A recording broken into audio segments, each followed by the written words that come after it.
No photo.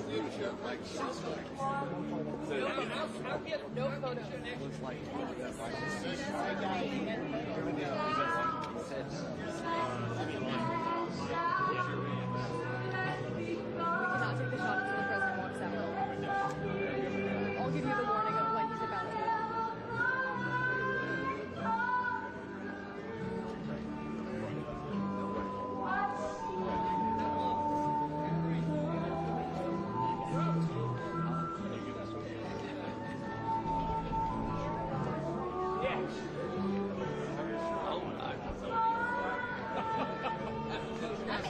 I want to eat and relax. Be there. You need to not be on it.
Check 1, 2, 3, 4, 5, 6. I think that's it. Check 1, 2, 3, 4, 5, 6.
Yeah, see? I love these people. Yeah, go. I mean, we need you did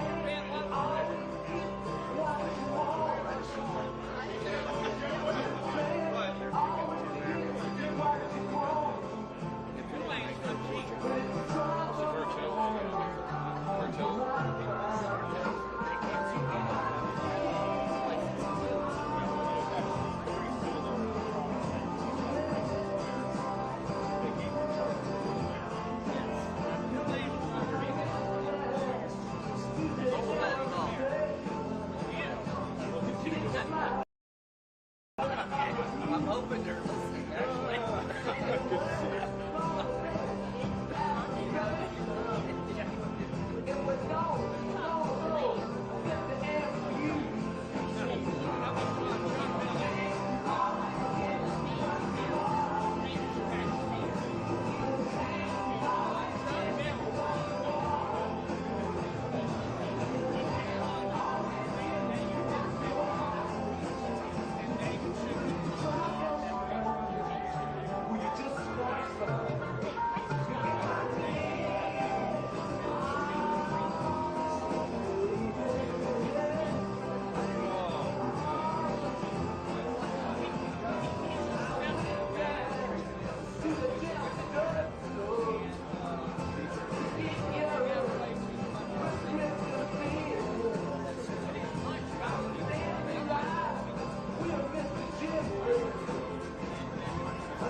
Ladies and gentlemen, the President of the United States.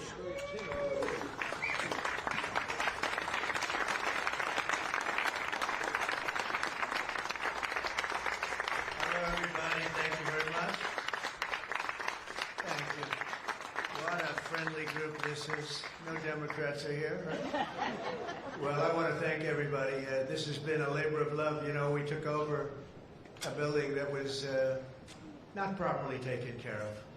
It just wasn't. It's a very special building, and we are taking care of it. This was grass, and when you have a news conference, and this was going on for many years, but everybody would just sink into the mud. It was extremely luxurious grass, especially when it was raining, because you'd go down about 5 inches into the mud. And when we had a press conference here, all the press standing back there, they'd be curtsy. The women would be lifting up their shoes, saying, "You've destroyed my shoes, this is terrible." So we got a stone that's the exact same stone and color as the White House itself, because we wanted the friendly feeling of that light color. And it reflects the sun, and it keeps you cool even in the summer. And we've had press conferences. We finished it about a month ago. This is, as you see over here, the Presidential Walk of Fame. And we had this long wall with half windows, because that used to be a swimming pool on the other side of the wall. That was the swimming pool where Jackie would say, "I hear women inside." Are women inside? Quite a famous, I'm not saying anything, this was a part of a movie. And the Secret Service said, "No, ma'am, there's no women inside, ma'am. I'm sorry, ma'am, you're going to have to move along." "But I hear women inside." "No, ma'am, you'll have to move along, ma'am." So that was the famous swimming pool. Now it's even worse. It's for the media. They covered the pool up. They covered the pool up, and now it's for the media. And I think we have a small representative group. I don't think they allowed the rest of them. I can't believe it. What happened? They're all on the other side of the wall. Can you believe it? Because this is supposed to be sort of a private event, and there is no such thing in politics as a private event. Lindsey, you learned that a long time ago, right? The great Lindsey Graham, doing fantastic. You're up 34 points, Lindsey. That's right. Thank you. It's not bad, I'll tell you. It's not bad. So we did the Presidential Walk of Fame from the great George Washington all the way to, well, I think we have to rate him above me. So it's less than great, less than George. Somebody went up there, they say, "You're the third best president in the United States." This was on television, third best. And they said, "Who are the first two?" "George Washington and Abraham Lincoln." And I got extremely angry at this man. You know, you can't be tough to beat, Mr. Senator. It's going to be, John, it's going to be very tough to beat Washington and Lincoln, but we're going to give it a try, right? Hey, they didn't put out 8 wars, 9 coming, all right? We put out 8 wars, and the 9th is coming, believe it or not.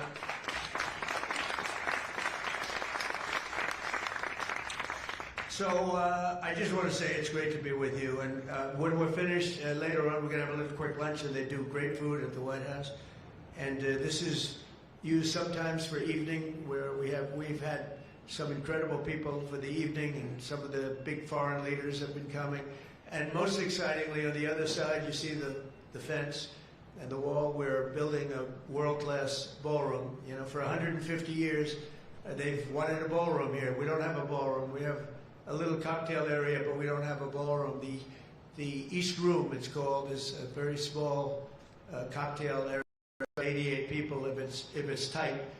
And I said, if I do this again, I'm going to get a ballroom built, and we're putting up our own money. With the government is paying for nothing.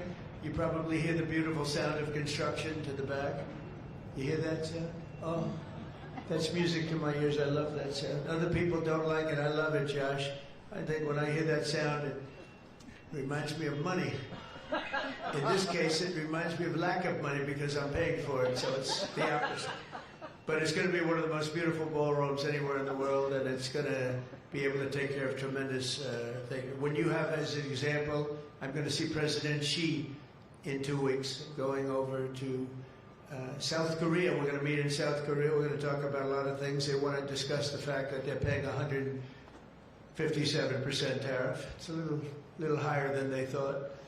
And we're doing very well. I think we're going to do well in that negotiation. We've done well with Japan, with South Korea, with Europe. the European nations got together, we made a deal, and it was all based without the tariffs, you could have never made the deal. I'll tell you what, tariffs equal national security. Remember that. Tariffs equal national security. You got to remember that. And they also equal wealth for our nation because we've taken in hundreds of billions of dollars in a very friendly manner, given to us by nations that used to take it from us. And they used tariffs, never used it on them because we were foolish. Or we were led by people that weren't business people, but it really does. It equals national security. And I wouldn't have put out, I mentioned 8 wars, 9 coming. Of the 8, 5 were based solely on trade and tariffs. India, Pakistan were going at it. 2 nuclear powers, and serious nuclear. 7 planes shot down. They were ready to go, and I called them up. I said, you go to war, and we're not doing a trade deal. And they said, well, what does one do the other? I said, it has a lot. You're nuclear powers, and if you do it, we're not doing a trade deal. And 24 hours later, they called me, we have decided not to do it. We stopped the war. We stopped the potential disaster, a nuclear disaster, because of trade. And it's been really amazing, but the tariffs have made us a wealthy country. They've given us tremendous defense. They've given us things that we can do for other countries, very positive. But again, really, it's national defense, and they are so important, and it's incredible that presidents, for the most part, didn't know how to use them, when to use them. If you go back, you'll see some of the presidents that were the most successful were believers in tariffs. And I even see foreign countries now that we are doing very well with, taking ads. Don't go with tariffs. They're taking ads. I saw an ad last night from Canada. If I was Canada, I'd take that same ad also. But they're actually on television taking ads. But I do believe that everybody's too smart for that. We have a very, very big and important case coming up. We should win the case based on the legal merit. We should also win the case based on all of the things I just said. But we're a wealthy country again. Last week, as you know, they found $31 billion. They came to see me, sir, we found $31 billion. They said, we don't know why. I said, was this a good find or a bad find? It was a good find. It was a plus 31. We're used to finding negative 31s, right, for the last 30 years. I said, check the tariff shelf. Well, those tariffs haven't kicked in. Yes, they did. They kicked in 2 months ago. Check it. He comes back 2 hours later.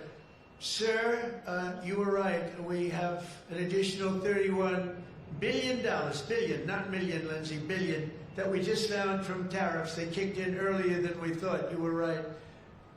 We're a wealthy nation again, and we're a nation that can be secure. We're a nation that can start paying down our debt.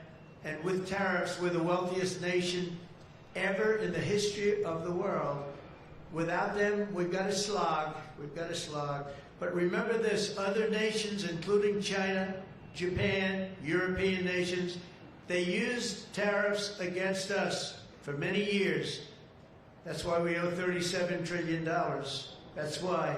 But they used tariffs very successfully against us, and we had presidents that never fought it. But now you have a president that does fight it. So I just want to welcome you to the incredible Rose Garden. It's just an incredible place. It was done, we did it, brought it back to health. It was in very bad shape, actually, and we brought it back to health. First Lady Melania did a fantastic job on it, the surrounds and everything. It's all brand new wiring. You know, underneath there's a lot of wire, a lot of things. Everything brand new, everything beautiful. The only thing we did is we had to get a hard surface here because nobody could use it because of the grass. So I just want to welcome you, and I hope you're going to be here a lot. We're going to use it for meetings. We're going to use it for press conferences. Now we can use it. It was unusable before, and now we can use it. But everything that you see was redone. All of this was redone, and the whole White House is being redone. Some of you came through what they call the Rose Hall. They call it different names, but you probably noticed, I don't know if you came through this door, did you notice the white marble floor that was put there? That was made out of Home Depot tiles, about 1 foot by 1 foot. They were all broken, about 30 years old. And I replaced it with book-matched marble, paid for by your friend, President Trump. It's like, it's amazing how people like it when you say you paid for it. When I say I paid for it, they say, oh, I love it. But it really, they did a beautiful great talents. They're very talented marble people I have, and they replaced it with beautiful Paradiso marble and statuary marble, and it's really, really beautiful. I want to thank the outstanding leadership team, and you really do have that majority leader, John Thune, who's been my friend. He really, really has done an amazing job. Thank you, John. Thank you. Done an amazing job. I didn't get to know John as well in the first term, and I've gotten to know him very well over the last 9 months, John, and you're doing a fantastic job. Thank you very much. Really great. Majority Whip John Barrasso was outstanding man. Thank you, John. Thank you. Great guy, too. Conference Chair Tom Cotton. He loves that military. He loves the he loves the military.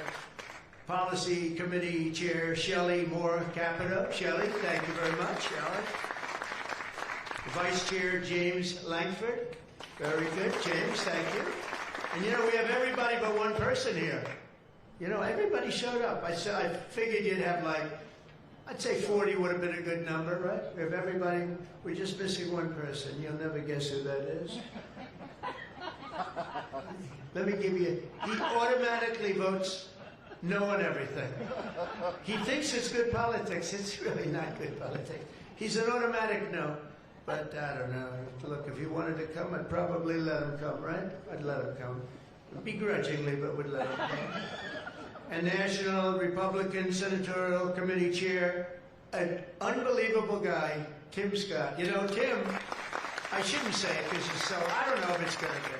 But Tim ran, and he was very effective and very good, but he was on the debate stage and everything else, he was good just because he's good. But he wasn't as good as they thought he was. And when he got out of the race, he endorsed me almost immediately.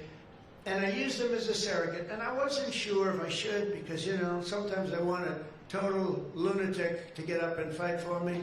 And Tim is a really good person.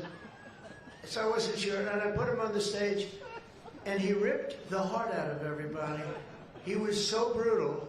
He was so unbelievable. It turned out to be absolutely one of my best surrogates. And it includes a lot of you people that were here. You were all surrogates. But Tim ripped these people apart. And after watching 2 or 3 times, then I wanted him all the time, right, Susie? I said, I want Tim Scott, get up there. But he was so good. And I said to him, Tim, when you fought for yourself, you were much different. When you fought for me, you were a tiger. You were like unstoppable. You were, really was. You all saw that. What's the difference? He said, I've never liked selling myself, and I love selling somebody that I really do believe in. I really believe in you, and I just felt that way. And it was so nice the way he expressed it. And I want to tell you, you are a champion. You are a winner, and congratulations. Thank you very much. I never love telling that story because I'm not sure if it's a good or a bad story, but I'm telling you, you are an amazing guy and you fought for me so hard and I really appreciate it. You got to be my #1 choice, Tim. So something great doing what you're doing right now. I also want to thank the entire Senate Republican Conference for your tremendous work on confirmations. Boy, did we have a couple of weeks, huh? We had some, I signed like 150 of them, and I didn't use an auto pen, by the way. You know, when you're signing these important, like a general getting approved from 3-star to 4-star and all of these different things and big confirmations and, you know, big stuff, you really have an obligation to actually sign it, I think. You probably noticed right there, number 46, we put up, right? We put up a little bit of an auto pen. We have 46, we have 45, we have 47. It's very interesting. You have 46 as an auto pen. It's up there. It stays up there. People like it. It's probably going to stay up there for a long time. And I know you're looking into that. And by the way, the auto pen person said he never spoke to mine. The auto pen, you're not allowed to do that. So if you're looking at anything, just remember it. And remember, they treated us very badly. They treated us very, very badly, so I think you're allowed to just report the truth, including the confirming of my cabinet much faster than first time. I mean, we went so fast, and I give John Thune and all of you credit for that. It was amazing. All of a sudden, I was calling John, I got to get him approved. Come on. on, John? Because I was getting like one every 2 weeks. And you know, I had people, they left their job and they left everything and it looked like they were, all of a sudden, it was like an avalanche. They walked in, James and James, my double James, I call them. They walk in and they had like so many of them. I said, you got to be kidding. Is this like, are you for real, right, James? John Thune did his job, and you got them all done, and have all those people out there working now. And instead of being very upset with the fact that we couldn't get them approved quickly, so I really appreciate it. You used a method that I wish you could use. U.S. attorneys. You know, I have 10 U.S. attorneys who are phenomenal, phenomenal. A Harvard, a Yale, a this, a that, all top. And the problem is they're not going to ever be confirmed, I guess. I put them in. They'll be there for 3 or 4 months, and then they have to leave. Because anytime you have, as you know, anytime you have a Democrat senator, not even 2, just 1, they'll say because of the time we're in, we're not approving that person. We're not approving. They never do. They won't approve. And therefore, because of blue slip, I have to tell the person after 3 months, I'm sorry, you'll have to leave. And I put somebody else in.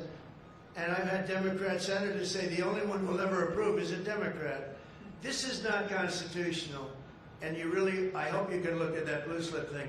Because I have 10 people that are phenomenal, and they're going to have to leave office. Highly educated, top of their class, everything. And they're going to have a mark on their career that they were a U.S. attorney for 3 months or 4 months, and then they had to leave. And it's so unfair. It's unfair to the public, because the public voted for me in a landslide, and I'm supposed to be picking the U.S. attorneys. And this goes for judges also. But actually more so even for the U.S. attorney with the blue slip.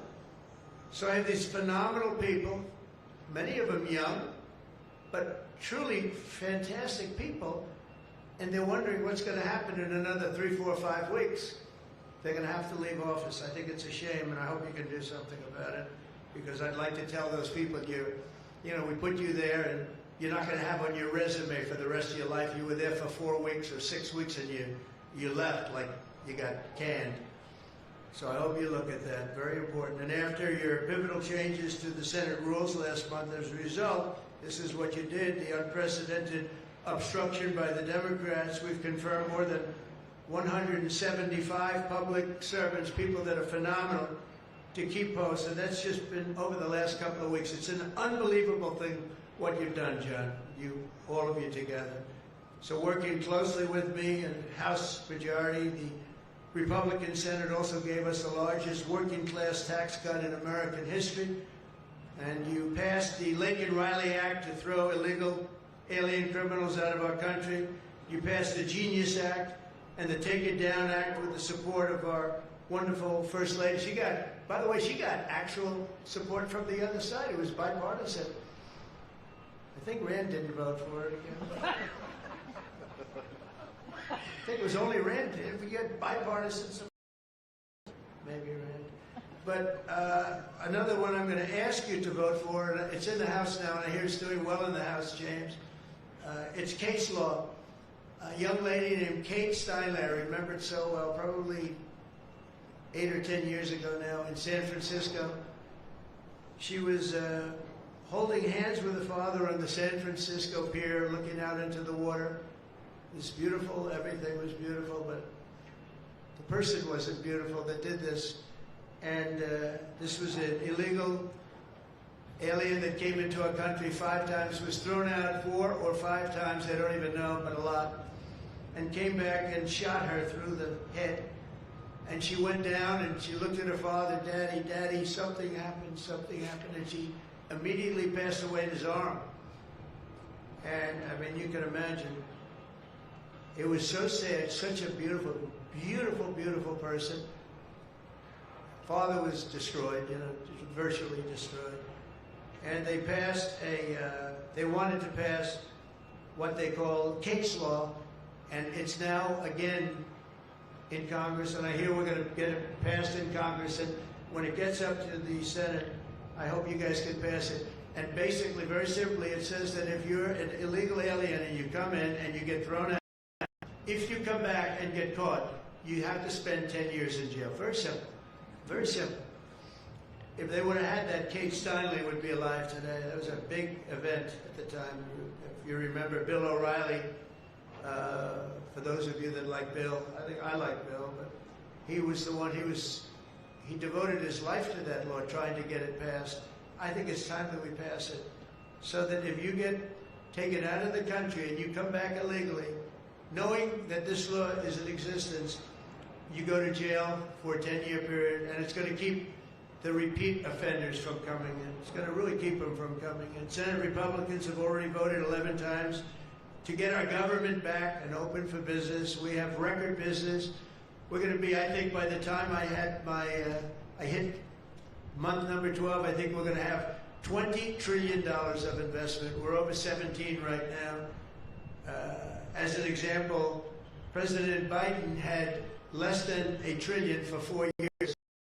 Have $20 trillion in less than 12 months, and we're over 17 trillion right now. So it's the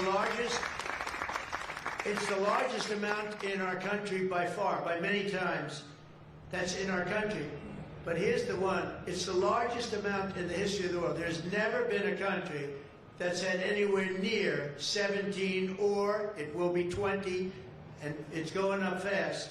A lot of it's because of tariffs, because they're coming in because they don't want to pay tariffs. In other words, they make their product in a certain country and they used to just send it in here and there was no charge, absolutely. Now, if they have to pay a 20%, 30%, 50%, 100%, or 2% tariff, they say, well, it's better if I build my plant in the United States. It always amazed me I did this first term. We had the greatest economy in the history of our country in first term. We had COVID, and we did a good job with that. That was a curse for every country in the world. It was terrible. But we had the greatest economy we ever had. But if you remember, I started the tariffs, but I held it off because it wouldn't have exactly been good at the time to tell France, you know what they were going through, you know what Spain was going through, and Italy was going through. That, by the way, we're going to charge you tariffs. But I had started the process. We were going, the country was doing good, and I took in hundreds of billions of dollars from China. I put the full tariffs on China. Biden left the tariffs because he couldn't, it was too much money, but they gave so many exceptions that they were essentially meaningless. In other words, here's the tariffs, but you don't have to pay if you look at somebody the wrong way. You don't have to pay. So they didn't pay very much. But with me, they were paying hundreds of billions of dollars. And again, I have a great relationship with President Xi. I expect to be able to make a good deal with him. And I want him to make a good deal for China. But it's got to be fair. For years, they were making $500, $600, $700 billion. $700 billion, and we'd be making nothing. It was a one-sided, honestly, we built their military. We built China's military with the money that we lost for so many years getting ripped off. So now we're going to have a fair deal. I think we're going to have a very successful meeting. Certainly there are a lot of people that are waiting for it. Maybe it won't happen. Maybe it won't happen. Things can happen where, for instance, maybe somebody will say, I don't want to meet, it's too nasty. But it's really not nasty, it's just business. And we're gonna do a good job representing you people and representing the people of our country. Unfortunately, in a craven and pointless act of partisan spite, Chuck Schumer, who I've known for a long time, and the radical left Democrats are holding the entire federal government hostage to appease the extremists in their party. And they are extreme. I mean, I've never seen anything like it. They're extreme, and you know what? We had a landslide election. We won the popular vote by a lot. We won the swing states, all 7. Remember, they said, oh, if Trump could get 3 swing states, he'd be... And, well, I didn't get 3, I got 7. We got all 7 by a lot, by record numbers. We won the Electoral College, 312 votes. They said, it's very hard for a Republican. It's harder for a Republican. Although now I think we've swapped it. I think it's now harder for a Democrat. Because if you see what we've done with the Hispanics, with the black workers and black men, and recently a poll came out with black men and women were doing so well. You know, they want security. They don't want to have their city destroyed. Women in Chicago, beautiful black women walking around with red MAGA hats because they don't want to be mugged and shot and everything else. And then you see a Democrat get up and tell you how safe it is in Chicago. Do you know they've had, in a fairly short period of time, 4,000 murders. This is over a short period of time. 4,000 murders. And they had a holiday where they had 28 people killed and almost 100 shot. And then you listen to this guy, Pritzker. I've known the family for a long time. They threw him out because he was no good, and he became governor. He's got money through the family. He didn't make, he got money through the family. But they threw him out, he became governor. I said, I wonder how he's going to do. It's a crime palace, it's a shame. And you know what we did in D.C. is unbelievable. You people, you can walk down the middle of this, Senator, you can walk down, you can have your wife meet you at the restaurant and she's not going to be accosted, shot, beat up, raped. It's unbelievable how bad it was. It was one of the worst in the country, and now it's stone cold. I don't say the word perfect, but it's pretty damn close. And you know, they used to have, they would average more than a murder a week in Washington, D.C. This is just before we got here, a murder a week. Think of that. The capital of, in my opinion, the capital of the world. They come from Iowa, they come from Indiana, they come from Florida, and you call up the parents, I'm sorry, sir, your son has been shot and killed. We have no crime here now. We have no crime. And the National Guard has been unbelievable, the job. Unbelievable. And you know, it also looks better. I do a tour, I hop in that beast. I feel very safe in the beast. The windows are this thick. But I hop in the beast and I tell the Secret Service, let's drive around town. I used to do that myself. I could drive myself around. I actually like that better. But now I don't think it's a good idea. But we drive around in the streets. The place is looking much, the grass is good, the fences are down, there's no tents, there's no anything. We are looking like it's just a whole new look. And the most important thing, there's no crime. And we're going to fix the roads. We have great pavers. We're going to fix the medians in between the roads, which are half of them are falling down. We're going to take some of the tiles off the bridges, the tunnels that you have. They've been up for 40 years. They're rotted. And we'll put up brand new, gorgeous white tiles like it's supposed to be. But this place is looking really good, and we haven't even started the real fixing up of the town. We're getting rid of the graffiti. You notice there's almost no graffiti anymore. A lot of that beautiful statuary marble and red graffiti all over it had bad signs up, and it stopped. We've taken out 1,700, and we've taken them out. The thing having to do with all of the elements in the great big beautiful bill, I'll tell you, it's amazing what we've done. $200 billion in costs for medical. What we've done, $50 billion for rural hospitals. And remember, no tax on tips, no tax on Social Security, no tax on, think of all of these things that we've done. This is the biggest, this is the greatest bill. Social Security, no tax on overtime, but no tax on tips. I got that from a waitress in Nevada. I was making a speech and I'm at one of my restaurants in the hotel I own there. I say, how are you doing? Well, sir, it's terrible. They're taxing my tips. They're going, I wouldn't have even thought that. And I looked at it, and she said to me, sir, there should be no tax on tips. I said, say it one time more. No tax on tips. I walked outside to the press. I said, there will be no tax on tips. She was right. And we won that state by a lot. That's not a state that we win by that much, David, but we won it by a lot. So it was pretty good. But that bill is chock full of so many different things. So it was the biggest bill. I'm actually saying this to the fake news so that they maybe print it, but maybe not, because you people know. It was the biggest bill ever passed in Congress. And what we did was a little risky. We put everything into the bill, John, right? And some people were against it. They said, no, you got to do small bites. And we gave it a shot, and we got it passed. I got a call from John. He said, it was 3 o'clock in the morning, sir, we have 4 hard no's. Could you please call him? I said, what time is it, John? It's 4 o'clock in the morning, sir. So I call up, one of you is sitting right here. I said, Jim, could I say hello to you? It's 4 o'clock in the morning, right? He said, sir, you have my vote. And I said, wow. Then I called up another person. I'll use fictitious names. Doug, could I get your vote? You've got it, sir. Then I called up another one. How about Josh? Can I have your vote, Josh? Because I like Josh. And Josh, who can be very difficult, said, sir, you have my vote. His wife was screaming at him on the other side. Sir, you have my vote. But I called people, and they weren't really hard-nosed. They wanted a little attention, unfortunately, at 4 in the morning. Sometimes I like the ones that don't like the attention, but we'll take it anywhere we can. And we got it passed, right, John? And nobody thought that could happen, because you have a small majority. And how about in the House, we had a majority of 3. We actually went down after that for a period of about 2 months. We went down to a majority in the House of 1. And I kept saying, you know, because I'll tell you, Mike Johnson's great. The team, these 2 teams, did you ever see 2 people more different? One's tall, one's slightly less tall. You want to be clear?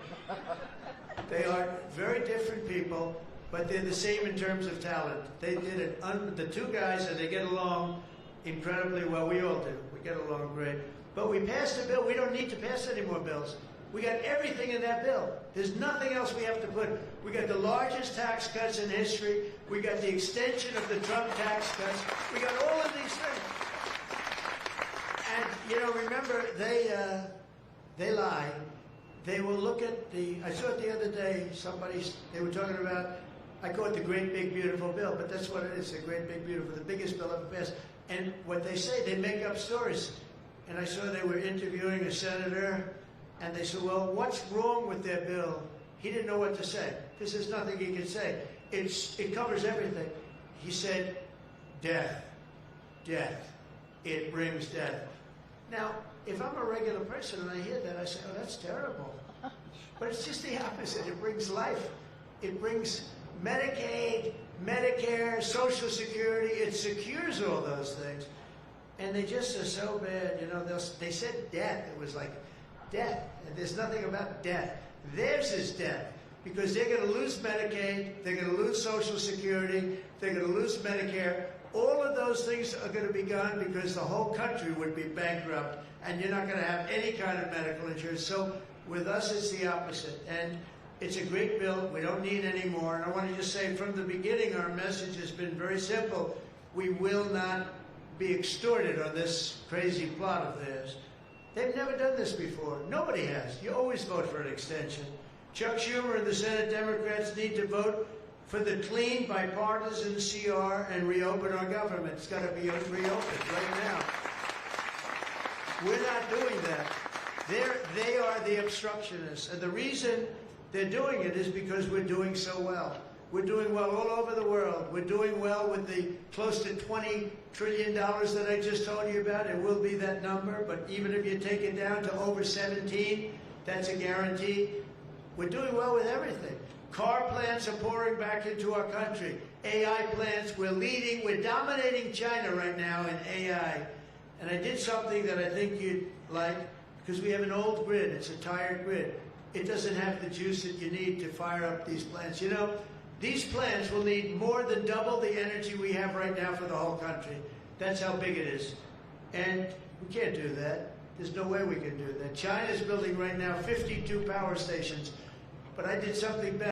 I'm letting everybody build their own power plant, so they'll become like an electric utility in addition to AI. But if they want to build their own plant, and we get their approvals within less than a month, it used to take 5 years prior to rejection.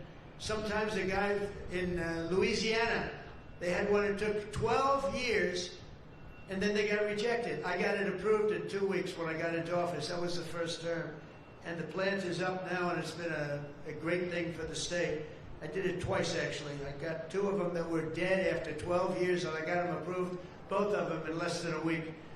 And that's what we're doing. Lee Zeldin, by the way, is doing a phenomenal job, Environmental Commission, I have to tell you. He knows that we have to get them fast, and we're getting them fast. So we're leading China in the AI race by a lot, under Biden, Democrats voted 13 times for continuing resolutions to keep the government open. And all we want is simply to ask them to do it once again. They always voted for it. They never voted against it. Nobody votes against it. But they do that, and they do. It's partially my fault. I mean, I'm watching you, and I'm looking at all these great faces that I've seen. Really great people. I think with few exceptions, a couple of you I don't like that much, but with few exceptions, great people. And you look at what they do, and you look at the game they play, and it's a horrible game. And, you know, we have the hottest country ever. This is the hottest country anywhere in the world. And I say this, I'm sure you've heard me say it, but I was over in the Middle East, and the King of Saudi Arabia and others also said essentially the same thing. They said, you know, President, a year and a half ago, your country was dead. We never thought we'd see this. And right now, you have the hottest country anywhere in the world. We do. We have the hottest country anywhere in the world, which tells you about leadership, and that includes your leadership.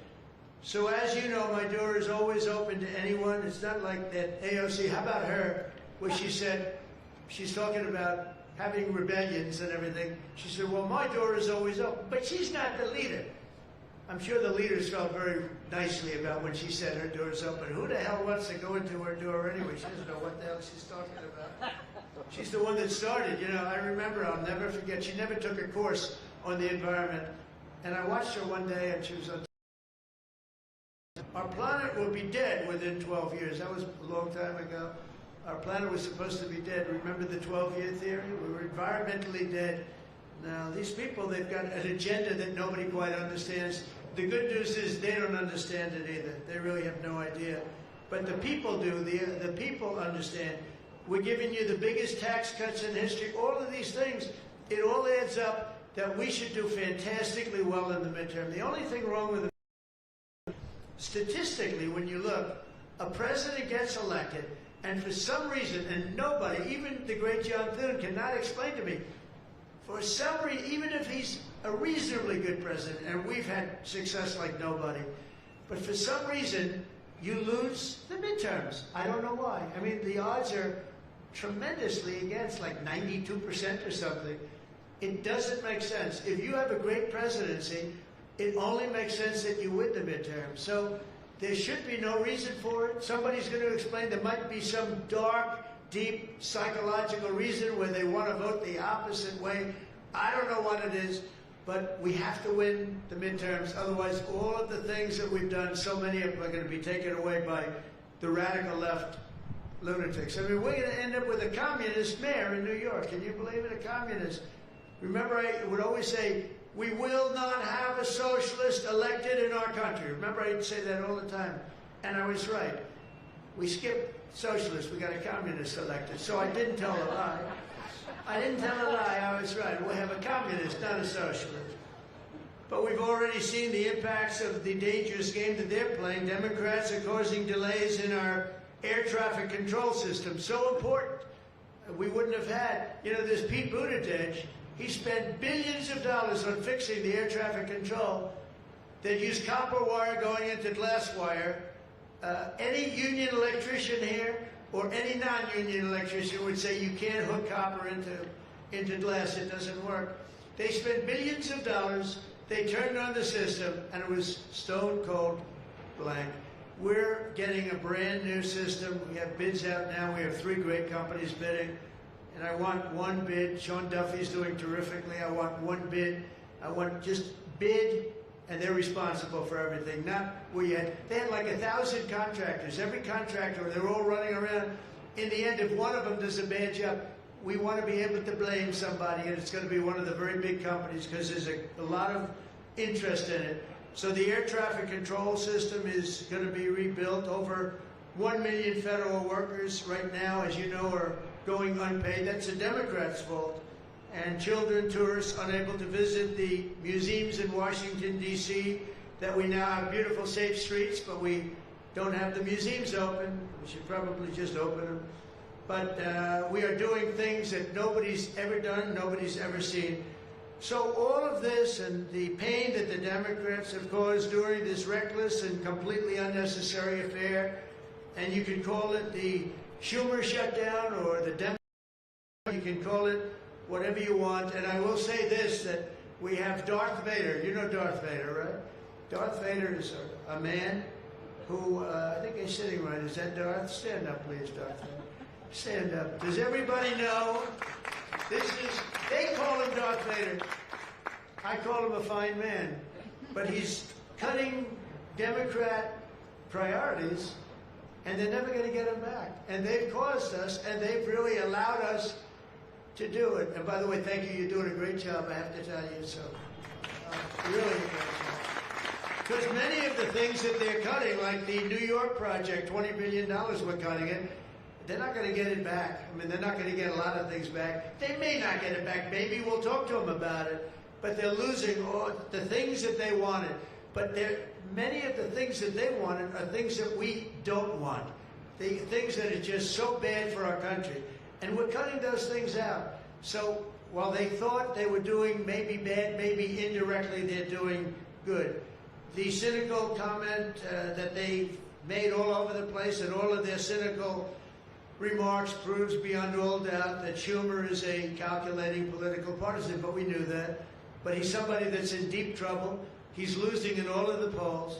He's even losing to AOC +3. Remember +3? What happened to the +3? Are they still around?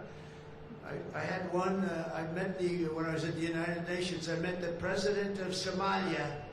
And I said, I have somebody I'd like to give back to you. Thanks, we don't want her.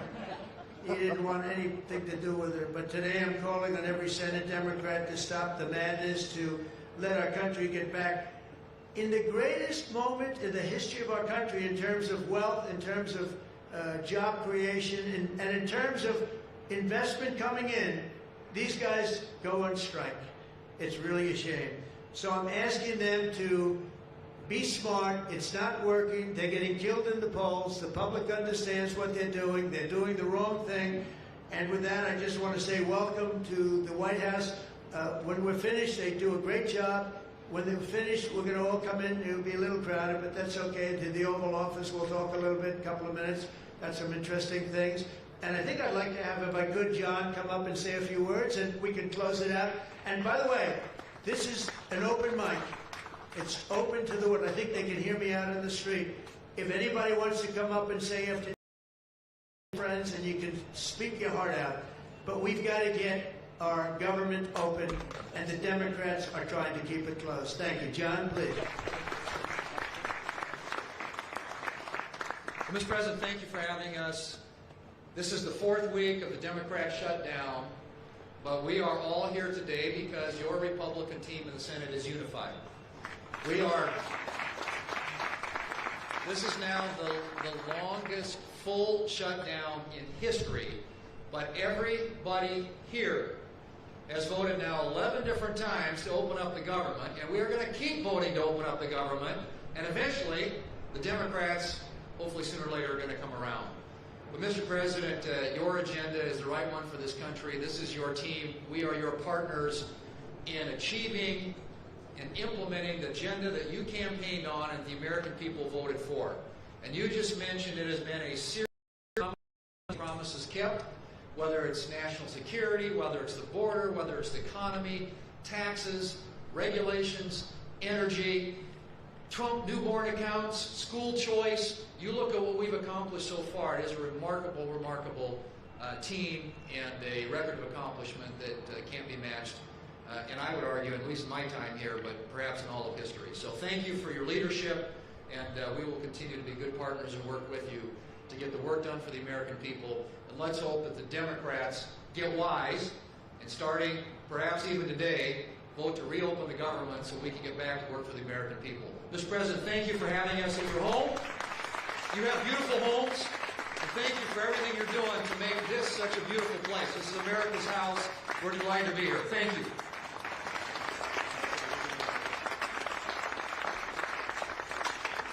Okay, TV, we're done. Lindsay, that open mic doesn't fly.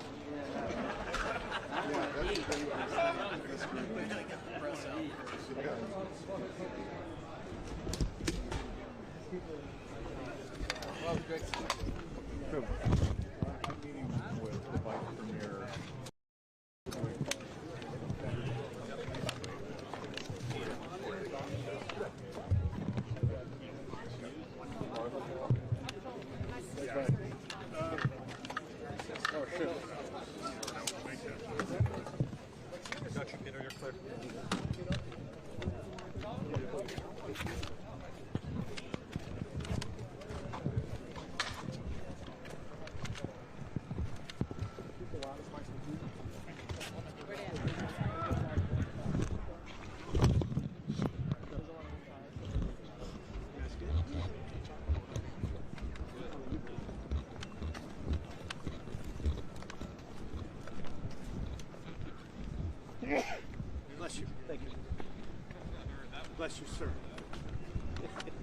Fletcher.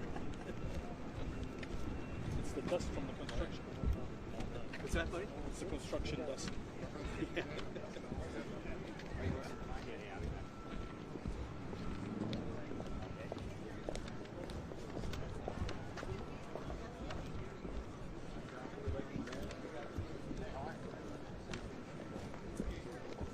Pass it out, please. Pass it out.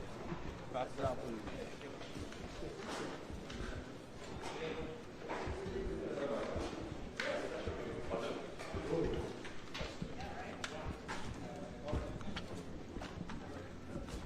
I think it's lunchtime. It's like burgers. Yep.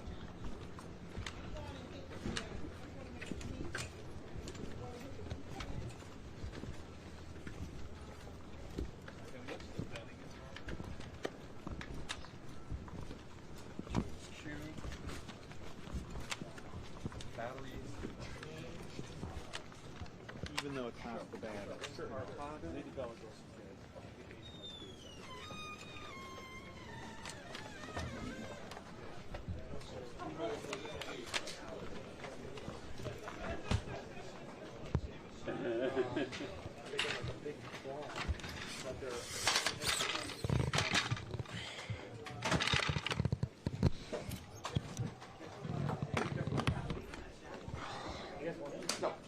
Whose mic is this? Mwah. Thank you. She really teased us at the end, bringing a mic by us. I was like,